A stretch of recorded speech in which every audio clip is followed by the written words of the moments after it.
काम सर आगे और भी काम है जो मिलने की उम्मीद है मुझे अगले 3-4 दिनों में सर। अच्छा अच्छा। नहीं तो वो काम कौन से हैं जो बायर से आपकी बातचीत चल रही है, वो वाले काम है या टेंडर वाले हैं?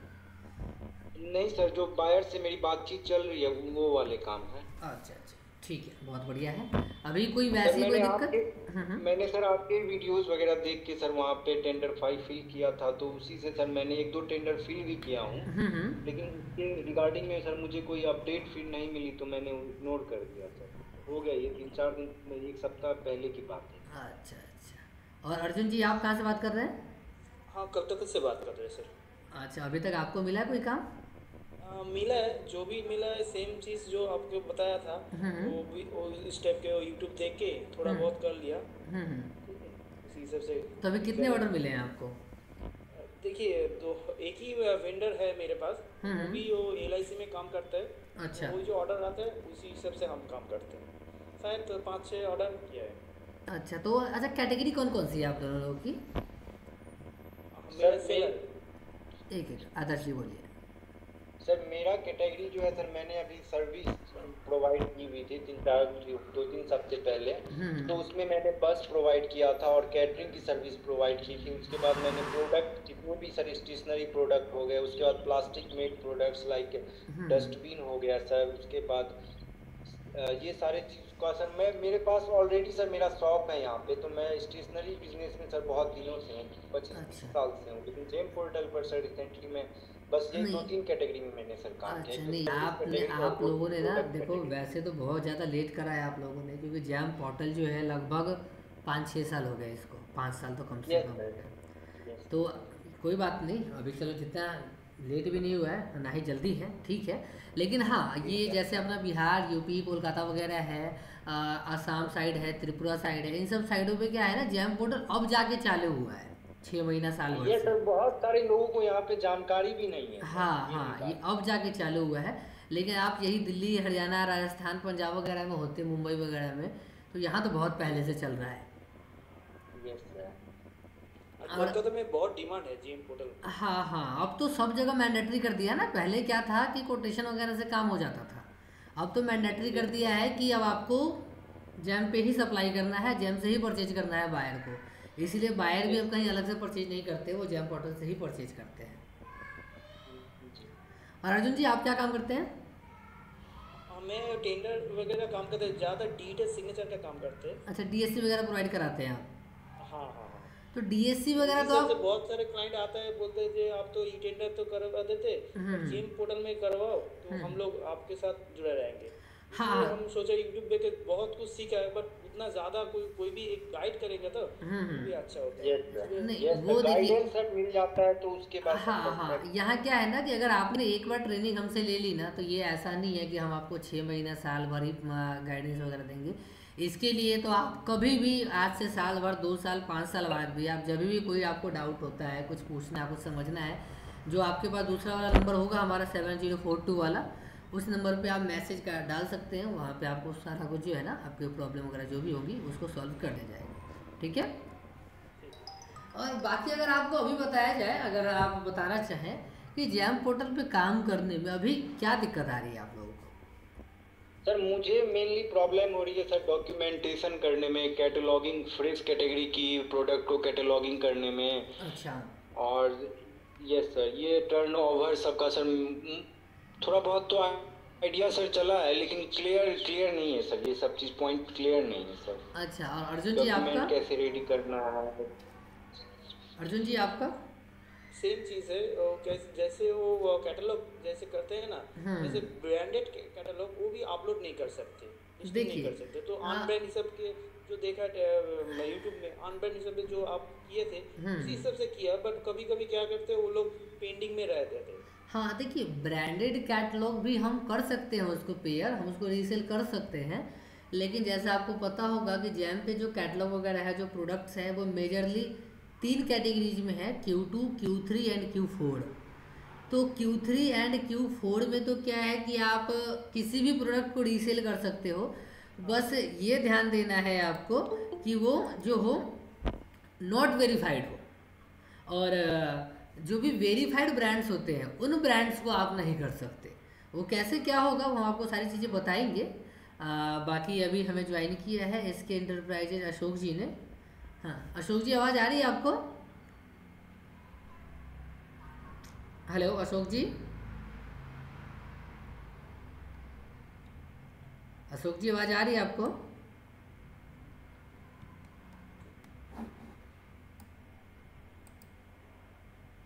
छोड़िए। तो यही सब जो चीज़ें हैं ना, और जैम पोर्टल पे क्या है, देखिए कोई भी काम अगर आप करते हो, आगे जाके आपको कोई भी दिक्कत आती है, आप बेझिझक कभी भी व्हाट्सएप मैसेज डाल दीजिएगा। कॉल थोड़ा सा अवॉइड कीजिएगा, ये कॉल के बार क्या होता है ना, कभी कभार हम पिकअप नहीं कर पाते, इसलिए मैसेज आप डाल दीजिएगा, मैसेज पे आपको रिस्पॉन्स मिल जाएगा। ठीक है,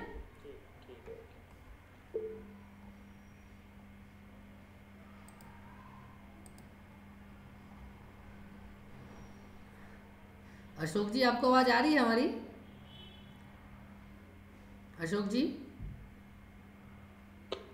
आ रही है, स्क्रीन दिख रहा है आपको? हाँ स्क्रीन भी आ रही है सर। अच्छा हाँ अशोक जी, मैं आपसे जानना चाहूँगा आप कहाँ से बात कर रहे हैं? सर मैं दिल्ली शादरा से बात कर रहा हूँ सर। अच्छा अच्छा, दिल्ली से ही बात कर रहे हैं आप, चलिए बढ़िया है। अभी आप किस कैटेगरी में काम करते हैं अशोक जी? सर मैं ये स्कूल वगैरह में जो होते हैं ना प्रोडक्ट वगैरह जो जैम के थ्रू ही देते हैं, तो मैंने अभी स्टार्ट किया सर।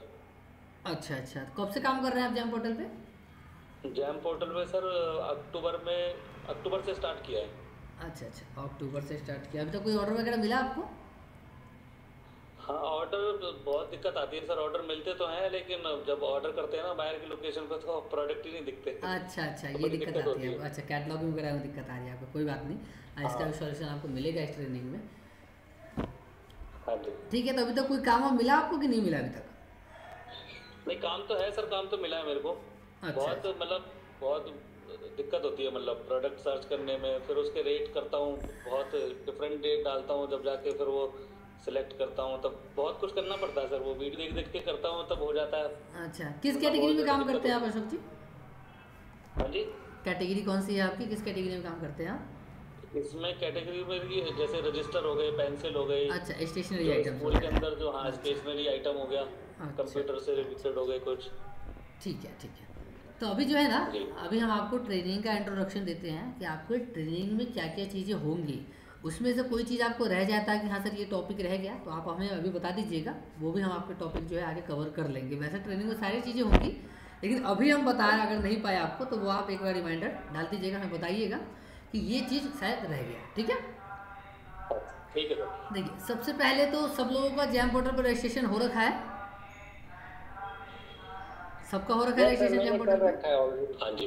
अच्छा ठीक है, तो इस ट्रेनिंग में जो है आपको जैम पोर्टल रजिस्ट्रेशन के बारे में बताया जाएगा कि रजिस्ट्रेशन वगैरह जो होता है वो कैसे होता है। सेकंड थिंग, जैम पोर्टल पे देखिए जब भी आप काम करते हैं तो उस काम करने के लिए आपको जो डॉक्यूमेंट चाहिए होते हैं, जैम पोर्टल में बहुत कम डॉक्यूमेंट है। एक तो आपका जीएसटी अगर नहीं भी है फिर भी आप काम कर सकते हैं एमएसएमई के बेस पे, लेकिन अगर आपके पास जीएसटी नहीं है तो आप जो काम कर पाओगे ओनली इन योर स्टेट, जो भी आपका स्टेट है उसी स्टेट में आप काम कर पाओगे, अदर स्टेट में काम नहीं कर पाओगे। मतलब डायरेक्ट ऑर्डर तो चलो आप ले ही लोगे अपने स्टेट में, बिड वगैरह अगर आप डालोगे अदर स्टेट का तो वो आप काम नहीं कर पाओगे विदाउट जीएसटी। लेकिन ऐसा नहीं है कि अगर आपके पास जीएसटी नहीं है तो आप काम नहीं कर पाओगे जैम पे, आप विदाउट जीएसटी भी जैम पे काम कर सकते हो।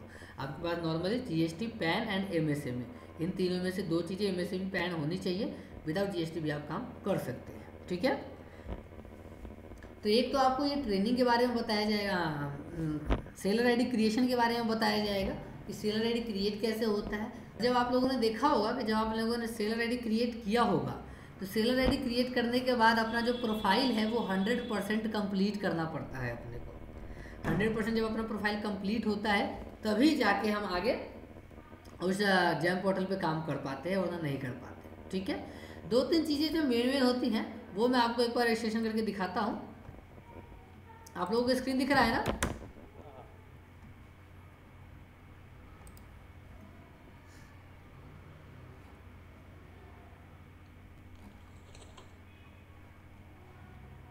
आज तो पूरे दिन जैम पोर्टल सही से चल भी नहीं रहा था, तो इसके लिए आप परेशान नहीं होइएगा कि आपका लैपटॉप ख़राब है या नेटवर्क सही नहीं चल रहा। इसके पोर्टल में बड़ी दिक्कत होती है, वो कभी बार चलता ही नहीं है। और ज़्यादातर जो यूज किया कीजिए ना, इनकॉग्निटो विंडो में यूज किया कीजिएगा, जब लंबा यूज करना हो, ज़्यादा टाइम के लिए यूज करना हो, या इंटरनेट एक्सप्लोरर पे यूज कीजिएगा, वो बेहतर चलता है। ठीक है,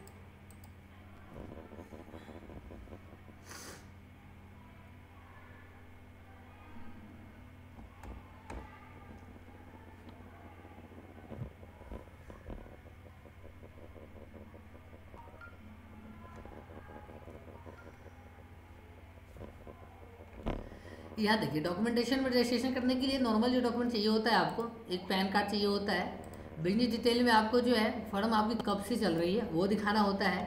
सेकंड थिंग आपको एडिशनल डिटेल में जो है आप किस किस चीज़ों में काम करना चाहते हैं, एमएसएमई है आपके पास, नहीं है, आप बिड में पार्टिसिपेट करना चाहते हैं, नहीं करना चाहते। सहाय, सहाय आप लोग जानते हैं सहाय क्या होता है? सहाय देखिए जेम की तरफ से ना 2-3 चीज़ें लागू की गई हैं। जिन सेलर्स के पास कुछ फंड नहीं होता, हाँ बोलिए बोलिए, हेलो, आवाज़ आ रही है? हाँ आ रही है सर। ओके, मतलब सीधा आप ऐसे समझिए कि जैम पोर्टल पे काम करने के लिए आपको आधार, पैन, एमएसएमई, जीएसटी नहीं भी है फिर भी चल जाएगा काम, और एक बैंक अकाउंट। बैंक अकाउंट के लिए भी लोगों के पास 2 कन्फ्यूजन होते हैं कि करंट अकाउंट चाहिए या सेविंग अकाउंट चाहिए। ये देखिए बायर के ऊपर डिपेंड करता है कि बायर आपकी पेमेंट किस अकाउंट में करना चाहता है। अगर आपकी जो फर्म जीएसटी रजिस्टर्ड है तब तो आपको करंट अकाउंट ही चाहिए, और अगर जीएसटी रजिस्टर्ड नहीं है तो आप सेविंग अकाउंट से भी काम कर सकते हैं। और दूसरी चीज़ कि अगर आपका करंट जीएसटी सर्टिफिकेट भी है आपके पास और आप चाहते हो कि अभी मेरे पास करंट अकाउंट नहीं है, महीना 2 महीना बाद खुलवाऊंगा मैं, तब भी आप सेविंग अकाउंट से काम कर सकते हो। ठीक है, अब आगे देखते हैं कि आगे की जो ट्रेनिंग है, एक तो अपना जेम पोर्टल रजिस्ट्रेशन का होगा, जेम प्रोफाइल अपडेट हम कैसे करते हैं 100% वो होगा। दूसरी चीज़ जो होगी आपकी बिड सर्च एडवांस मोड पे, कि आप लोग बिड सर्च कैसे करेंगे। अब देखिए जब भी हम बिड सर्च करते हैं जेम पोर्टल के थ्रू, आपके पास मैसेज आता होगा या मेल आता होगा, या नॉर्मली जब भी आप जाके सर्च करते होंगे जेम पोर्टल पे, तो वहाँ क्या दिक्कत आती है कि आप अपना एरिया डाल के सर्च कर सकते हैं कि आप न्यू दिल्ली से हैं तो न्यू दिल्ली डाल दीजिए, वहाँ के आपको सारे बिट्स दिखाई दे देंगे। या आपको अगर किसी आइटम का टेंडर देखना है तो उस आइटम का नाम डाल दीजिए, वो आइटम के सारे आपको टेंडर दिखा देगा। तो हम आपको ये चीज़ें बताएंगे कि आप सर्च जो करते हैं टेंडर, वो किस तरीके से सर्च करेंगे जो आपके काम का टेंडर आपको मिले। मतलब अगर आप स्टेशनरी में काम कर रहे हैं तो आपको सिर्फ स्टेशनरी का ही टेंडर दिखाई दे, अगर आप न्यू दिल्ली से काम कर रहे हैं तो आपको न्यू दिल्ली का ही टेंडर दिखाई दे, और अगर आप केटरिंग में है या किसी भी कैटेगरी में आप काम कर रहे हैं तो आपको उसी कैटेगरी का टेंडर दिखाई दे, किसी अदर कैटेगरी का टेंडर ना दिखे। अगर आप किसी मिनिस्ट्री वाइज टेंडर देखना चाहते हैं कि हमारे को इस मिनिस्ट्री का टेंडर देखना है, इस डिपार्टमेंट का टेंडर देखना है, इस डिस्ट्रिक्ट का देखना है, तो वो उस तरीके से आप कैसे देख पाएंगे, वो सारी चीज़ें हम आपको बताएंगे। तीसरा पॉइंट आता है अपना डायरेक्ट ऑर्डर लेस देन 25,000। अब जैम पोर्टल पे जो काम होता है वो हम डायरेक्ट ऑर्डर ले सकते हैं 5 लाख तक के, ये तो सबको पता होगा। 5 लाख तक का जो ऑर्डर होता है उसमें 25,000 से नीचे नीचे के जो भी ऑर्डर्स होते हैं वो ऑर्डर्स अपने को डायरेक्ट एक सिंगल क्लिक से आ जाता है। आपने एक कैटलॉग बनाया, कैटलॉग बना के आपने बायर को एक लिंक शेयर किया, उस लिंक के थ्रू बायर आपको ऑर्डर कर देते हैं, तो वो डायरेक्ट ऑर्डर आ जाता है। अब किस तरीके से आपका लिंक बनेगा जो ऑर्डर आप ही के पास आए, ये चीज़ें भी आपको इसमें बताई जाएगी। ये 25,000 से नीचे नीचे तक। कभी कभार क्या होता है कि आपने लिंक तो बना लिया, अब मान लीजिए कि आपका रेट है 600 रुपया, क्वान्टिटी है 20 पीस, मतलब टोटल हो गया 12,000, और उस कैटेगरी में जो प्रोडक्ट आपको चाहिए वो सिंगल प्रोडक्ट वही है, बायर वही प्रोडक्ट मांग रहा है, दूसरा प्रोडक्ट वो एग्री नहीं कर रहा लेने के लिए, लेकिन उस प्रोडक्ट का जो रेट है वो 12,000 की जगह 8,000 आ रहा है, 7,000 आ रहा है, किसी दूसरे सेलर ने रेट कम किया हुआ है, तब भी आप उस प्रोडक्ट को कैसे आप अपनी बायर आईडी से काट करवा सकते हैं और अपनी फर्म पे उसी 12,000 के रेट में ऑर्डर कैसे ले सकते हैं, ये चीज़ें भी आपको इस ट्रेनिंग में बताई जाएंगी। ठीक है, उसके बाद जो है 25,000 से लेके 5 लाख तक जो भी डायरेक्ट ऑर्डर्स वगैरह होते हैं, 25 लाख से 5 लाख तक के ऑर्डर जो भी होते हैं उनको हम L1 कंपेरिजन कहते हैं। L1 बना के अपने को देना होता है बायर को, या कंपेरिजन शीट बना के देना होता है बायर को, जिससे बायर को ये पता लगता है कि ये 3 ब्रांड है, ये 3 प्रोडक्ट है, इन तीनों प्रोडक्ट में इस ब्रांड का प्रोडक्ट इस क्वांटिटी के लिए सस्ता है, इसलिए मैं इस प्रोडक्ट को परचेज कर रहा हूँ, तभी बायर वो परचेज कर पाता है। तब अगर हम L1 उसको बना के नहीं देते अपने रेट पे, तो बायर हमारा प्रोडक्ट परचेज नहीं कर पाता, वो किसी अदर वेंडर का प्रोडक्ट जो है वो परचेज कर लेता है। तो ये L1 भी हम कैसे बनाएंगे वो चीज़ें हम आपको बताएंगे, ठीक है। जो L1 ट्रेनिंग है 25,000 से लेके 5 लाख तक का। अगला टॉपिक आता है अपना न्यू प्रोडक्ट अपलोड का। न्यू प्रोडक्ट अपलोड जो होता है, न्यू प्रोडक्ट अपलोड, जैसे कि मान लीजिए कि किसी कैटेगरी में आप काम कर रहे हो, अब उस कैटेगरी में बायर बोल रहा है कि नहीं मेरे को यही फ़ोटो चाहिए या यही स्पेसिफिकेशन चाहिए, और जब आप उस कैटेगरी को ओपन करते हो मार्केट प्लेस पे जेम पे, और वहाँ जाके जब आपने वो स्पेसिफिकेशन लगाते हो, तो उस स्पेसिफिकेशन पे आपको कोई प्रोडक्ट ही नहीं दिखता, या दिखता भी है तो सारे प्रोडक्ट कौन से होते हैं, OEM वेरीफाइड होते हैं, जिसको आप रीसेल नहीं कर सकते। तो आपको क्या करना होता है, तो आपको उस सिचुएशन में नया प्रोडक्ट ऐड करना पड़ता है। अब नया प्रोडक्ट हम 2 केस में ऐड करते हैं, एक जब हम बिडिंग करते हैं, एंड सेकंड जब हम बायर से डायरेक्ट परचेज कराते हैं, डायरेक्ट ऑर्डर लेते हैं। अब देखिए जब बायर डायरेक्ट ऑर्डर में, तो बायर कभी कभार मान भी जाते हैं कि चलो ठीक है, अगर प्रोडक्ट नहीं मिल रहा तो आप इस प्रोडक्ट का लिंक दे दो, हम इसी से ऑर्डर कर देंगे। किसी किसी केस में नहीं मानते तो वो आपको नया प्रोडक्ट ऐड करना होगा। तो नया प्रोडक्ट हम कैसे ऐड करेंगे वो हम आपको बताएंगे। सेकंड जो मसला फंस जाता है कि जब आप बिड में पार्टिसिपेट कर रहे होते हैं, अब बिड में कोई कैटेगरी है, अब उस कैटेगरी में जब आप स्पेसिफिकेशन को दिया हुआ होता है, अब वो स्पेसिफिकेशन आप लगाते हैं, तब लास्ट में जो कैटलॉग बचता है वो 4-5 कैटलॉग बचता है या 10 कैटलॉग बचता है। अब उन 10 कैटलॉग्स में क्या होता है कि एक भी कैटलॉग वैसा नहीं मिलता आपको जो रीसेलर नॉट वेरीफाइड हो। रीसेलर नॉट वेरीफाइड मैं कह रहा हूँ, ये आप लोग समझ रहे हैं रीसेलर नॉट वेरीफाइड मतलब क्या होता है, समझ पा रहे हैं आप लोग? हाँ सर। रीसेलर नॉट वेरीफाइड का मीनिंग सबको पता है ना कि रीसेलर नॉट वेरीफाइड क्या होता है? सर वो OEM के द्वारा अगर मुझे वेरीफाइड कर दिया जाता है तो उसके बाद सर वहाँ पे वेरीफाइड आता है, और नहीं हुआ होता है तो नॉट वेरीफाइड आता है, यही है ना सर? हाँ देखिए, रीसेलर नॉट वेरीफाइड का मतलब हुआ कि कोई भी प्रोडक्ट चाहे वो ब्रांडेड हो चाहे वो अनब्रांडेड हो, वो प्रोडक्ट अगर नॉट वेरीफाइड की कैटेगरी में आता है तो आप उसको रीसेल कर सकते हो, आप उसको अपनी आईडी में पेयर कर सकते हो। अब वो अनब्रांडेड प्रोडक्ट भी हो सकता है और वो ब्रांडेड प्रोडक्ट भी हो सकता है। तो सबसे पहले देखिए, अभी मैं आपको दिखाता हूँ, ये देखिए ये अनब्रांडेड प्रोडक्ट है। अनब्रांडेड तो ये हमेशा नॉट वेरीफाइड ही होता है, ये जो है यहाँ पे ये हमेशा नॉट वेरीफाइड ही होता है। अगर इस प्रोडक्ट को आप रीसेल करते हो, यहाँ पे जो ऑप्शन आता है सेल दिस आइटम का, अगर आप सेल दिस आइटम करते हो तो क्या होगा कि आपको ये तुरंत ही पब्लिश हो जाएगा। 5 से 10 मिनट लगेंगे इसको पब्लिश होने में, और 15 से 20 मिनट लगेंगे इसको मार्केट प्लेस में आने में। मार्केट प्लेस में शो हो जाएगा, फिर आप बाहर से इसको काट करवा सकते हैं। लेकिन यही कोई प्रोडक्ट जो होता है वो वेरीफाइड होता है, तो वो आपका वेटिंग फॉर एडमिन क्लियरेंस में चला जाता है, जिस वजह से आपका प्रोडक्ट जो है वो पब्लिश नहीं हो पाता। तो आपको हमेशा ध्यान रखना है कि चाहे वो प्रोडक्ट ब्रांडेड हो चाहे वो नॉन ब्रांडेड हो, वो प्रोडक्ट आपको वही रीसेल करना है, आपको सेल दिस आइटम करना है जो नॉट वेरीफाइड हो। जैसे कि अब ये एक देखिए, एक लिंक में दिखाता हूँ आपको, ये जो ब्रांड है टिश्यू पेपर का, ये वाला, ये देखिए ये जो ब्रांड है ये मिस्टियर ब्रांड है, ठीक है। अब ये ब्रांडेड प्रोडक्ट तो है, लेकिन यहाँ देखिए ये जो है ये नॉट वेरीफाइड है, तो हम इसको सेल दिस आइटम कर सकते हैं। लेकिन यही एक प्रोडक्ट और दिखाता हूँ मैं आपको, ये वाला, ये देखिए। अब ये जो है hot and cold water dispenser की कैटेगरी में, ये भी एक ब्रांडेड प्रोडक्ट ही है। ये कौन सा ब्रांड है? ये ब्रांड है लियोपार्ड। अब लियोपार्ड ब्रांड क्या है? ये OEM वेरीफाइड रीसेलर है। तो वेरीफाइड वाले को आप सेल दिस आइटम नहीं कर सकते जब तक कि आपको OEM वेरीफाई नहीं कर देता। आप अगर इसको रीसेल करोगे तो ये वेटिंग फॉर एडमिन क्लियरेंस में चला जाएगा। इस वाले में आएगा तो ये आपका वेटिंग में ही रह जाएगा, awaiting OEM clearance, awaiting OEM approval, इसी में ये रह जाएगा। ये जब तक इसको OEM अप्रूव नहीं करेगा अपना OEM पैनल लॉगिन करके, तब तक आपका ये प्रोडक्ट जो है इसी में पेंडिंग ही रह जाएगा, ये कभी भी पब्लिश नहीं होगा।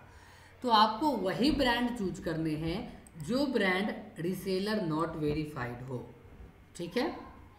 तभी आप उसको सेल दिस आइटम करोगे, तभी जाके वो आपका इंस्टेंट पब्लिश हो जाएगा प्रोडक्ट। अब ये लियोपार्ड का जो प्रोडक्ट है ये हमने अपनी आईडी में पब्लिश किया हुआ है, लेकिन हमने कैसे किया इसको सेल दिस आइटम हमने किया, इस ब्रांड के ओनर के पास हमने रिक्वेस्ट डाली कि हमारा प्रोडक्ट गया है, उसको आप अप्रूव कर दीजिए, तो फिर इन्होंने ये अप्रूव कर दिया। अब ब्रांड से आप कैसे कांटेक्ट करोगे ये सारी चीज़ें आपको इस ट्रेनिंग में बताई जाएंगी कि किसी भी ब्रांड से आप कांटेक्ट कैसे करोगे, ठीक है।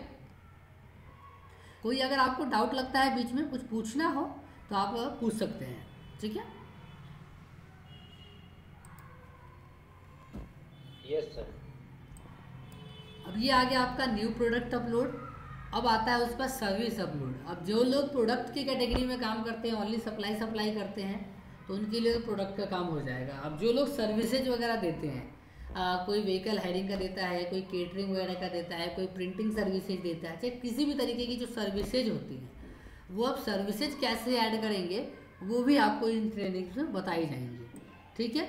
अब जो लोग जिन जिन सर्विसेज में डील करते हैं ना, एक बार आप हमें व्हाट्सअप कर दीजिएगा, तो उस ट्रेनिंग के दौरान ना हम आपको उन्हीं कैटेगरीज के बारे में बताएंगे, उन्हीं सर्विसेज के बारे में बताएंगे जो आपसे रिलेट कर पाते हो, ठीक है।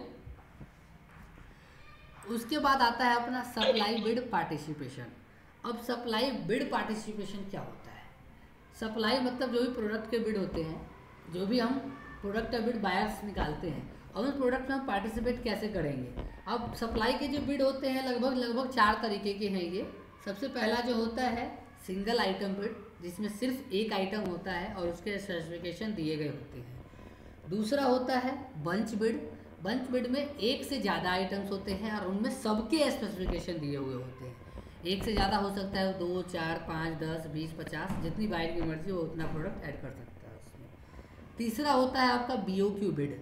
BOQ बिड भी सेम उसी तरीके का होता है, बस उसमें क्या है ना कि डिटेल में स्पेसिफिकेशन नहीं दिया हुआ होता, खाली एक नाम दे दिया गया होता है। और उसमें ये ज़्यादातर डिफेंस वाले लोग ही निकालते हैं BOQ टेंडर, जो सेंट्रल गवर्नमेंट होती है वही निकालती है BOQ टेंडर। उसमें भी लगभग 20, 50, 100, 200 जितने बायर की मर्जी होगी उसमें बायर बिड जो है उसका निकाल सकता है। उसके बाद आता है कस्टम बिड। कस्टम बिड क्या होता है कि जिसकी भी कैटेगरी जैम पे अवेलेबल नहीं है, जिस भी प्रोडक्ट की कैटेगरी जैम पे अवेलेबल नहीं है, उसके लिए बायर जो है कस्टम बिड निकालता है। या जिसकी भी कैटेगरी जैम पे तो अवेलेबल है लेकिन कुछ ऐसे स्पेसिफिकेशन हैं जो जैम पे अवेलेबल नहीं है, तो उसके लिए फिर बायर जो है कस्टम बिड निकालता है, ठीक है।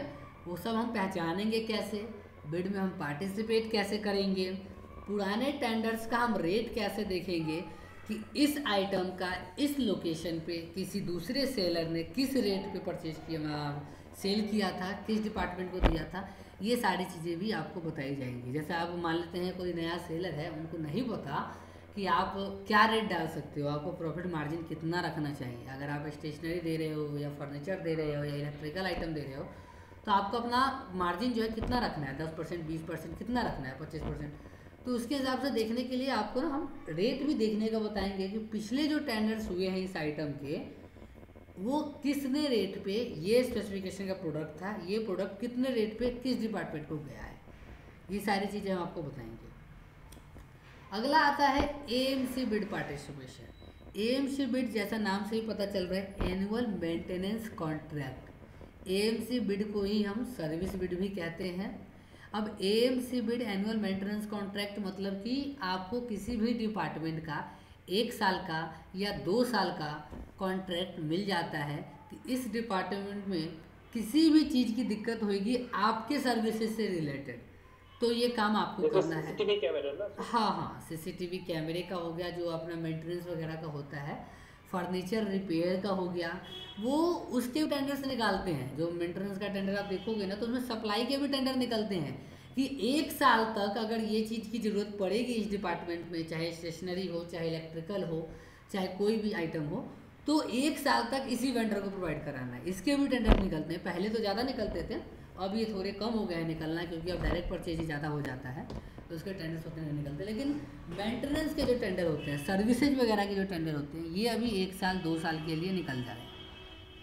अब इससे क्या होता है ना कि अगर आप सर्विस में काम कर रहे हो, तो किसी भी डिपार्टमेंट में अगर आपका एक भी टेंडर निकले गया, वो आपको 1 साल के लिए या 2 साल के लिए टेंडर मिल गया, तो आप उस डिपार्टमेंट में डेली का आना जाना आपका लग जाएगा 1 साल 2 साल के लिए। तो इससे आपका फ़ायदा क्या होगा कि आप सर्विस में तो काम कर ही रहे हो, साथ में अगर आपको सप्लाई का काम करना है तो आप बाहर से कोऑर्डिनेट करके जितनी जल्दी आप बढ़िया तरीके से आप बाहर से बात कर पाते हो, तो फिर आप डायरेक्ट ऑर्डर भी ले सकते हो उनसे। तो ये मेंटेनेंस वाले में थोड़ा सा फ़ायदा हो जाता है कि सर्विस भी मिल जाती है और सप्लाई भी मिल जाता है। सप्लाई वाले में तो क्या है कि आपकी बाहर से बातचीत है तो जाके होगा, नहीं है बातचीत तो कुछ नहीं होगा। और एक सप्लाई बिट में क्या है कि एक बार आपने अगर सप्लाई कर दिया, सेकेंड बार से अगर आपकी बातचीत नहीं बनती है तो आपका आना जाना भी मुश्किल हो जाता है, उस डिपार्टमेंट में नहीं जा पाते, पास नहीं बन पाता, तो फिर आपको कोऑर्डिनेट करने में थोड़ी सी दिक्कत आ जाती है।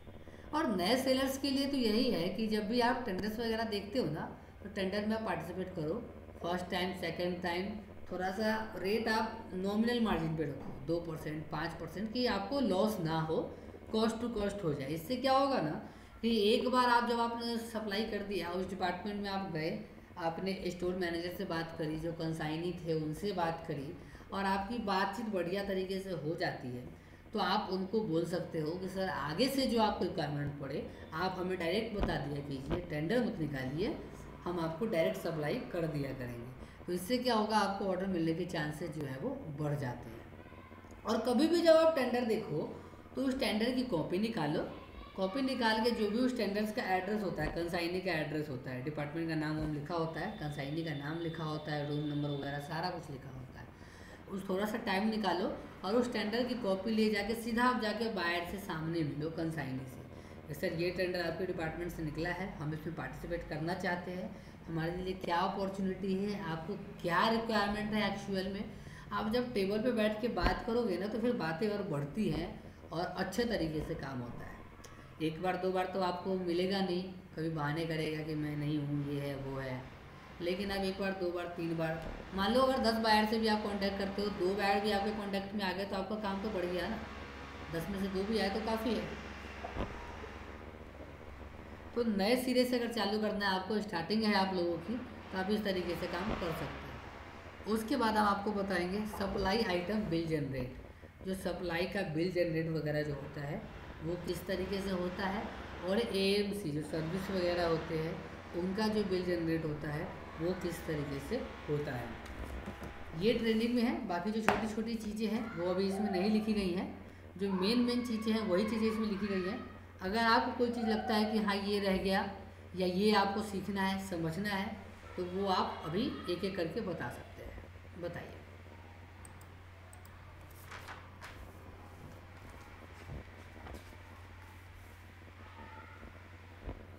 आदर्श जी, बताइए। यस सर, मैं बिल्कुल सेटिस्फाइड हूँ सर, मुझे और भी ज़रूरत सर नहीं लगी है कुछ अभी यहाँ पूछने की सर। अच्छा, लेकिन सर 2-3 डाउट हैं, मैं अगर ऐसा होगा तो सर मैं शेयर करूँगा सर व्हाट्सएप पे सर। ठीक है ठीक जो है मेरे माइंड में सर अभी नहीं है, अभी तब तक आपने जो बताया उससे मैं बिल्कुल सेटिस्फाइड हूँ सर। ठीक है। अर्जुन जी आपसे? हाँ ठीक है, ये जो आपने बताया कोई भी टॉपिक देखिए, अगर अभी आपको ध्यान नहीं आ रहा, बाद में ध्यान आता है तो आप कभी भी व्हाट्सएप पे मैसेज डाल दीजिएगा कि सर इस टॉपिक के बारे में बता दीजिए, जो लड़का है वो आपको समझा देगा, या उससे आप नहीं समझ पा रहे सही से तो आप जो हमने आपको दूसरा नंबर दिया है 9870 वाला, वो मेरा नंबर है, आप उस पर व्हाट्सएप मैसेज डाल दीजिएगा, आप वहाँ पर आपको बता दिया जाएगा। ठीक है। तो सर सर्विसेज पे भी लिंक ऐसा ही बनता है जैसे प्रोडक्ट का लिंक होता है सर? हाँ हाँ। अशोक जी आपसे? अशोक जी? हाँ जी सर, आ रही है आवाज़? हाँ हाँ आपकी आवाज़ आ रही है। बताइए, आपको कोई डाउट रह गया अभी इस ट्रेनिंग के रिगार्डिंग कि हाँ ये टॉपिक रह गया है या ये टॉपिक मेरे को ज़्यादा समझना है, ऐसा कुछ? सर मैं ये कह रहा था कि सर्विसेज पे भी डायरेक्ट लिंक बनाते हैं क्या? हाँ हाँ सही हाँ दिक्कत है? हाँ हाँ, जो हमने L1 परचेज बताया ना आपको, वो L1 परचेज जो होता है वो प्रोडक्ट एंड सर्विस दोनों के लिए होता है 5 लाख तक। अच्छा। हाँ, तो ये दोनों चीज़ें आपको बताई जाएंगी इस ट्रेनिंग में। उसकी भी लिमिट होती है सर, जैसे कि प्रोडक्ट की होती है जैसे 5 लाख, तो हाँ हाँ हाँ, सर्विस सर्विस में भी सेम 5 लाख तक। अच्छा। लेकिन पता है आपको जानकर हैरानी होगी कि जो प्रोडक्ट के सर्विस, जो प्रोडक्ट का जो हम L1 बनाते हैं उससे लगभग 90% ईजी होता है सर्विस का L1 बनाना, अगर आपको एक चीज़ पता हो तो। वो चीज़ हम आपको बताएंगे, 90% ईजी होता है L1 बनाना प्रोडक्ट से सर्विस का। ठीक है, ये सारी चीज़ आपको बताई जाएगी। बाकी और भी कोई डाउट आपको ध्यान में आता है कभी, अभी ट्रेनिंग के बाद ध्यान में आए या क्लासेज के बाद ध्यान में आए, व्हाट्सएप में मैसेज डाल दीजिएगा, वो भी कवर कर लिया जाएगा। बाकी कोई एक्स्ट्रा चीज़ें हैं, जैसे कि हम मान लीजिए आदर्श जी आप कैटरिंग में काम कर रहे हैं, स्टेशनरी में काम कर रहे हैं, अशोक जी आप भी स्टेशनरी में काम कर रहे हैं, एंड अर्जुन जी आप डीएससी वगैरह में काम कर रहे हैं। तो देखो अगर आप लोगों को अपनी कैटेगरी के हिसाब से कुछ पूछना हो, समझना हो, तो हम एक दिन का क्लास आपको स्पेशल सिर्फ आपके लिए आपकी कैटेगरी के ऊपर रखेंगे। उसमें अगर आपको कोई डाउट होता है कि हाँ मेरी इस कैटेगरी के लिए मुझे कुछ बताइए, कोई भी डाउट होता है, तो वो स्पेशल क्लास सिर्फ आप लोगों के लिए होगा, वो ट्रेनिंग के लास्ट में होगा, सबसे लास्ट में। मेरा सर बिजनेस मैं सर फोटोकॉपी का भी बिजनेस सर यहाँ पे करता हूँ सहरसा में। 2-3 ऑफिसेज में ऑलरेडी सर मेरी मशीन लगी हुई है अभी। अच्छा। तो वो लोग डायरेक्टली ऑफलाइन मोड के माध्यम से सर वो हो गया था, तो फोटोकॉपी का भी सर्विस सर हम प्रोवाइड करते हैं ऑफिस में। अच्छा अभी जनरली ठीक है, जो भी आपकी सर्विसेज है, कंप्यूटर का और प्रिंटर का रिपेयरिंग का वो भी सर्विसेज है, वो भी ऐड कर लेना चाहिए। ठीक है, एक दिन जो है ना हम लास्ट में आप लोगों की ट्रेनिंग रखेंगे, एक दिन का 1 टाइम 1 पर्सन पर्सनली करेंगे हम।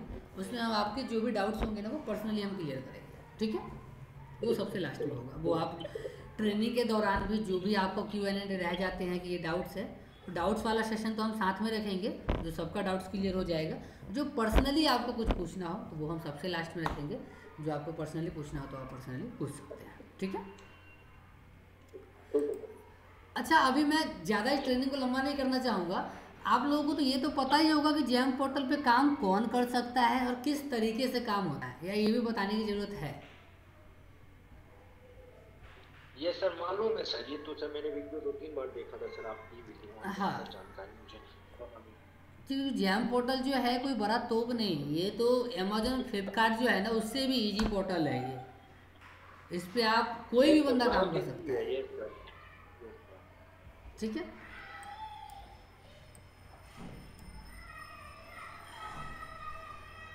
सबको सेलर आईडी वगैरह क्रिएट करने आती है? हाँ। प्रोफाइल अपडेट करने में कोई इशू आता है आप लोगों को? एक मेरा सर प्रॉब्लम है सर, गेम रजिस्ट्रेशन सर मैंने MSME रजिस्ट्रेशन का सर्टिफिकेट सर रॉन्ग सर्टिफिकेट मैंने अपना लगा दिया, मुझे अपने फादर का अटैच करना था सर, उसको कैसे करना था?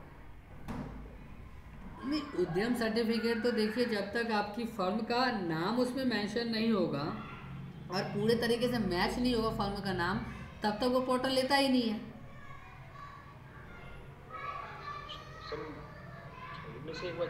शायद मैंने खुद का लगा दिया, दोनों का नाम सर एक ही है। फर्म का नाम सेम देखता है वो प्रोप्राइटर का नाम नहीं देखता, फर्म का नाम देखता है, फर्म का नाम सेम होना चाहिए। समझ चेक कर, हाँ एक बार आप चेक करना, क्रॉस चेक करना, फिर आप एक बार हमें अगर कोई दिक्कत होती है तो व्हाट्सएप पे स्क्रीनशॉट भेज देना, वो हम देख लेंगे, ठीक है। नॉर्मली अब मैं बताता हूँ आपको, नॉर्मली थोड़ा सा जो प्रोफाइल अपडेट करने में क्या दिक्कत आती है लोगों को, आधार पैन ये सब तो अपडेट हो ही जाता है इजीली।